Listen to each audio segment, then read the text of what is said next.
Presidente, uma rápida consideração do que foi dito pelo ministro Messias, a quem cumprimento também, em relação ao dia 8. O dia 8 de janeiro, presidente, demonstrou a total falência do sistema de autorregulação de todas as redes, de todas as Big Techs. Eu ouvi com atenção, com muito respeito, que todas as sustentações orais. Agora, faticamente, aqui não é teoria, não é doutrina, é faticamente impossível defender, após o dia 8 de janeiro, que o sistema de autorregulação funciona. Falência total e absoluta, instrumentalização e, lamentavelmente, parte de conivência. E por que digo de falência, presidente? Falência porque tudo foi organizado pelas redes, ou grande parte pelas redes. Todos se recordam aqui a festa da Selma. Selma é o nome de mulher de um dos generais investigados. Festa da Selma.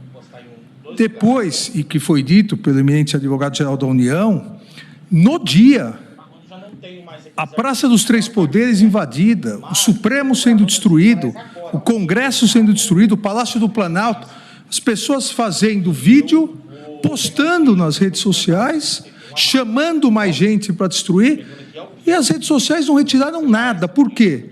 Porque like em cima de like, sistema de negócio, monetização. Então, se não fosse... E com a imunidade do artigo 19... Exato. Se não fosse pela falência, em virtude da organização anterior, foi pela instrumentalização e conivência no dia 8 que se demonstra que a autorregulação não funcionou. E não venham, presidente, não adiantando o voto, mas não venham dizer que isso é contra a liberdade de expressão. John Stuart Mill, que é o grande precursor do mercado livre de ideias, na obra Liberdade, em 1859, que defendia o mercado livre de ideias que a Suprema Corte, Justice Holmes, adotou no início do século passado, dizia que tem limite à liberdade de expressão. O chamado perigo de dano, quando a liberdade de expressão coloca em risco a sociedade. Isso é do século XIX. Não é possível de se dizer que Stuart Mill é comunista. Ele foi parlamentar, liberal na Inglaterra. Ele que criou essa ideia, foi não somente, mas o grande entusiasta da plena liberdade de expressão, mas limitava quando isso colocava em risco a sociedade.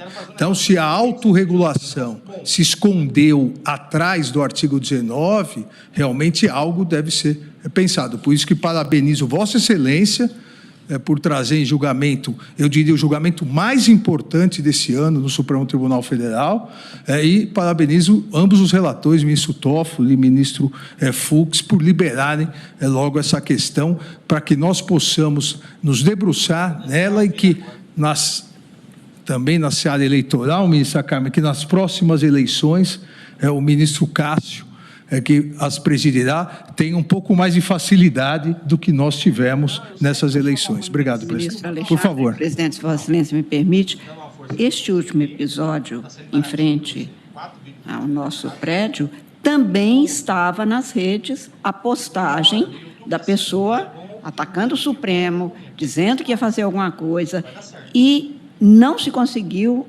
nem ver, nem vislumbrar, nem nada. O que nós tivemos foi, aquela noite, com um ato trágico.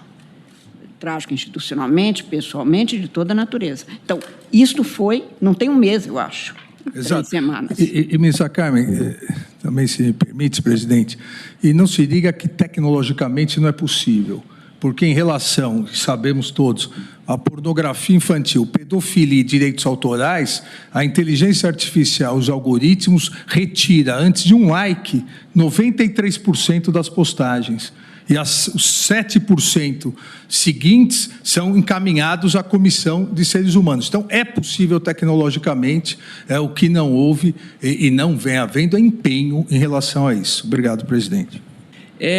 Eu primeiro gostaria de parabenizar, senhor presidente, os relatores dos temas que estão agora sob julgamento, pelo acerto na condução da discussão, por terem indicado a instrução prévia desta matéria, a realização de audiência pública.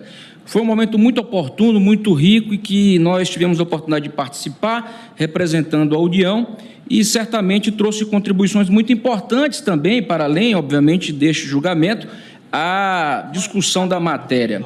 O caso controvertido, sendo muito breve, diz respeito ao próprio regime de responsabilização do artigo 19 do Marco Civil da Internet. O Marco Civil da Internet, que eu gostaria de lembrar, que teve seu início de discussão a partir de uma espionagem feita neste país. Vamos lembrar, a discussão teve início, ministro Fachin, quando a ex-presidenta da República foi espionada por autoridades estrangeiras, não só autoridades governamentais, como também empresas nacionais. Portanto, o que se discutia naquele momento era estabelecer marcos que protegessem a soberania digital em nosso país. O que se levou à aprovação do Marco Civil da Internet. Entretanto, estamos diante de uma situação de claro anacronismo trazido pela interpretação conferida pelas plataformas digitais ao artigo 19 do chamado Marco Civil da Internet. Efetivamente, para além do julgamento que diz respeito especificamente ao regime de responsabilização do Marco Civil da Internet, ministro Alexandre, nós estamos tratando aqui de algo maior. Estamos tratando da própria sobrevivência, ministro Fux, do Estado Democrático de Direito. É falar também a respeito de como as democracias morrem. Eu quero dizer e lembrar que, na condição de advogado-geral da União, eu tive, no dia 8 de janeiro, que provocar Vossa Excelência, ministro Alexandre, pedindo a retirada de diversos conteúdos das plataformas digitais que transmitiam ao vivo e muitas monetizadas a invasão deste plenário.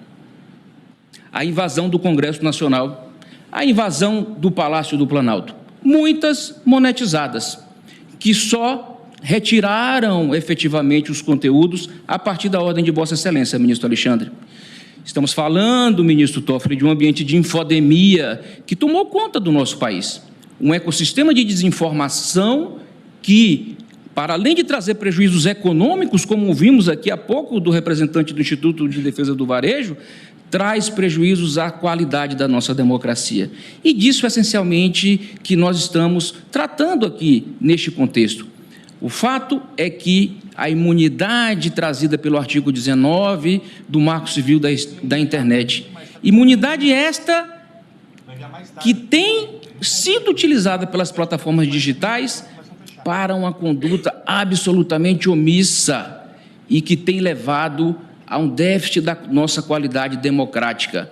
Nós constatamos com muita tristeza, no período da pandemia, o risco que nós corremos, efetivamente, com conteúdo desinformacional nas vacinas, no processo eleitoral, na integridade do processo eleitoral, ministra Carmen Lúcia. Nós constatamos o que tem ocorrido com as nossas crianças e adolescentes em situações absolutamente limites de exposição de crianças e adolescentes. Eu gostaria de dizer que seria muito bom se nós conseguíssemos conferir uma interpretação conforme ao artigo 19, mas ouvindo aqui diversos representantes que me antecederam, inclusive de plataformas, que me alertaram corretamente para o risco de judicialização e de litigância predatória, ministro Barroso, quero crer que o regime inaugurado pelo artigo 19 não deve ser mantido à luz da nossa Constituição.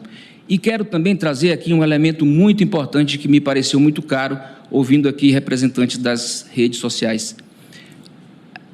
Os usuários não são robôs. Os usuários somos nós. Os usuários, ministro Fux, não entendem de algoritmo, não entendem de engenharia de redes. Os usuários não entendem dos mecanismos tecnológicos que as plataformas possuem. Os usuários são seres humanos, os usuários são hipossuficientes, portanto, partem de uma relação estruturalmente de subordinação e de hipossuficiência frente às plataformas digitais.